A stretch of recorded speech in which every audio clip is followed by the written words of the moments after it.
যে কবিতাটি পাঠ করে শোনাবো সেটি কবিগুরু রবীন্দ্রনাথ ঠাকুরের সর্বশেষ কবিতা।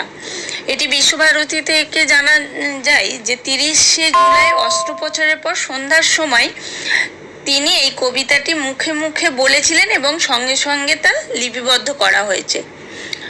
চলুন আমরা কবিতাটা শুনতে থাকি। দুঃখের আঁধার রাত্রি বারে বারে এসেছে আমার দ্বারে, একমাত্র অস্ত্র তার দেখেছিনু কষ্টের বিকৃত ভালো, ত্রাসের বিকট ভঙ্গি যত অন্ধকারে ছলনার ভূমিকা তাহার।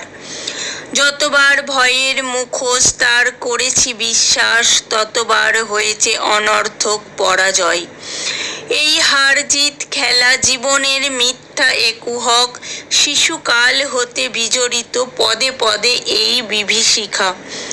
দুঃখের পরিহাসে ভরা ভয়ের বিচিত্র চলচ্ছবি, মৃত্যুর নিপুণ শিল্প বিকীর্ণ আধারে। নমস্কার।